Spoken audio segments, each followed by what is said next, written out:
तो जैसा कि देख रहे हैं आप, क्वेश्चन है 1.2 metre tall girl sports a balloon moving with the wind in a horizontal line at height of 88.2 metre from the ground. यानी कि एक बलून है वो उड़ रहा है ग्राउंड से 88.2 मीटर ऊंचाई पे, और एक लड़की है जिसकी हाइट है 1.2 मीटर और वो देख रही है उसको। The angle of elevation of the balloon from the eyes of the girl at any instant 60 degree था।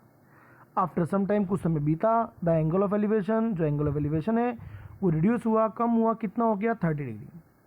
30 डिग्री होने का सीधा सीधा क्या मतलब है, ऑब्जेक्ट आपकी आंखों से दूर चला गया। जब पास होता है तो एंगल बढ़ता है ना, जैसे कोई ऑब्जेक्ट आपकी आंखों के पास लाओगे आपकी आंखों पे प्रेशर बढ़ेगा, एंगल बढ़ेगा, और जैसे जैसे दूर ले जाएंगे एंगल कम हो जाएगा। तो दूर चला गया, एंगल कम हो गया, 30 डिग्री हो गया। Find the distance travel by the balloon during the interval. वो कितना चला, इस बात को बताना है कि हमें वो कितना चल कर गया। तो देखिए कैसे सॉल्व करते हैं इसको। सबसे पहले अपन इसका वो एक गल को स्पॉट कर देते हैं। ये गल हो गई, 1.2 मीटर टॉल गल है, और ये हो गया बलून 88.2 मीटर ऊंचा। और क्योंकि ये सब बात धरती पे ही होगी तो ये ऐसे इसका डायग्राम थोड़ा ढंग से बनाना पड़ेगा ना। ये ग्राउंड है ना, और ये बलून हो गया यहाँ पे।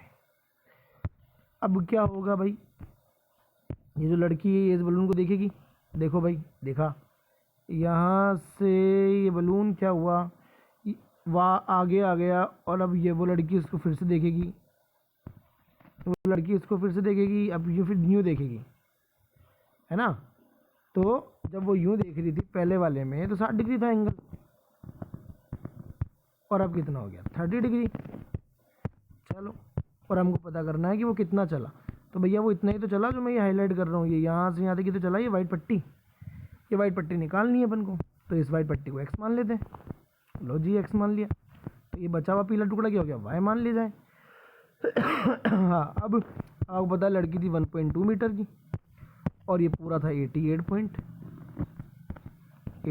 पॉइंट था।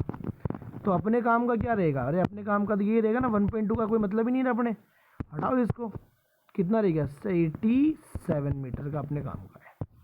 बस अब ट्रायंगल के नाम लिखो और सॉल्व करो, आंसर सामने आ जाएगा। ए मार्क कर रहा हूँ, ABCDE, बस अपना इतना ही काम का है, और अपन को एक्स निकालना है, ध्यान है ना पूरे सौदे में। हाँ, तो भाई पहला ट्रायंगल ले लो छोटा सा फटाफट, ACB ले लेते हैं।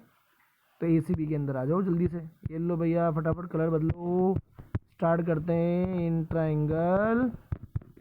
कौन सा, ABC लिख लेता हूँ, ACB एक ही बात है। मैं तो यहाँ डायग्राम बनाता हूँ, Z तैयार। ये कितना 60 डिग्री, ये है 90, और ये नीचे वाला H, ये बंदा भी 87, अरे बराबर है ना, चेक कर लो, वो 87 तो ये भी 87 हो जाएगा, 90 डिग्री पर है, दोनों पैरेलल होंगे, लेंथ भी बराबर होंगे क्योंकि बलून तो सीधे सीधे गया है। बलून भैया बलून कहाँ था, बलून यहाँ था, ये बलून की टोकरी मान लो, ये बलून ऐसे उड़ रहा था, ये उड़ते उड़ते उड़ते उड़ते बलून यहाँ पे आ गया, सीधे आया, एकदम सीधे आया।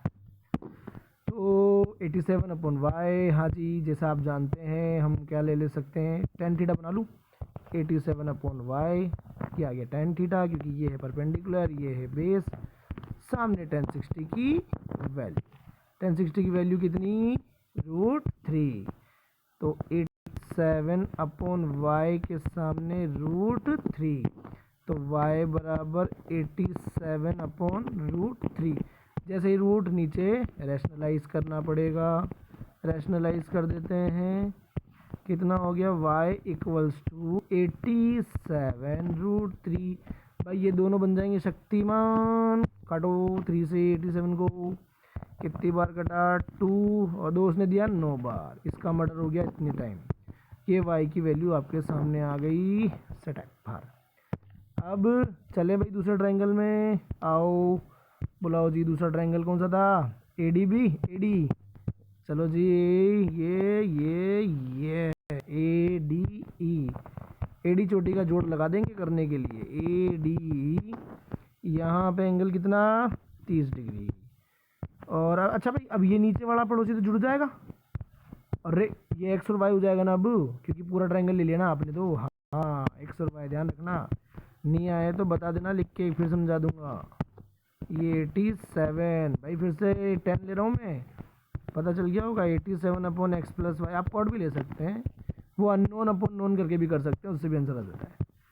और वो थोड़ा तरीका बच्चों को याद रहता है, अननोन अपॉन नोन, बट बात तो एक ही है, गंगाधरी शक्तिमान है। 1030 की वैल्यू रख दूँ 1/√3। चल भाई भेज फटाफट, आटम साटम हो गया 87√3। हाँ जी, अब किसकी वैल्यू भाई, जनता को क्या चाहिए, एक्स चाहिए ना, वो सफ़ेद डंडी, ये सफ़ेद डंडी, एक्स चाहिए भैया अपन को, तो एक्स चाहिए तो एक्स निकालो। तो एक्स निकालने के लिए अपने पास वाई तो होना चाहिए, ए वाई ये रहा रे 29√3। ओके, यहाँ से लेकर आया, ये मंगाया अपन ने पुष्कर से मालपुए और यहाँ रख दी गर्मा गर्म, ये आ गए पुष्कर के मालपुए। 29 को अब उधर भेज रहा हूँ मैं, और अपन ने ये 29 को उधर भेज दिया। हाँ भाई, अब कई विद्यमान √3 से √3 काट दिया भाई, कटता नहीं है भाई, कॉमन ले लिया जाता है। एडिशन सब्ट्रैक्शन में कॉमन निकालते हैं चीज़ों को। तो 87 - 29 करो, कितना आता है, 17 में से 9, हे भगवान घटाना भी नहीं आता है, 8, 7 में से 2 गया 5, पीछे कितना √3 मीटर, इतना चला। समझ में आया या नहीं आया? आ गया तो बहुत बढ़िया बात है। अब एक बात बताओ, अगर बोलूँ कि सी पॉइंट से डी पॉइंट तक, सी से डी तक जाने में बलून को टाइम लगता है कितना टाइम लगता है? 29 सेकेंड। तो बताओ बलून की स्पीड क्या है, फाइंड करके बताओ स्पीड क्या है। इसका आंसर निकाल के दो, कमेंट के अंदर लिखो स्पीड क्या होगी बलून की, अगर उसको यहाँ सी से डी तक जाने में 29 सेकेंड लगे हैं तो। तब तक के लिए धन्यवाद, फिर मिलते हैं नए क्वेश्चन के साथ।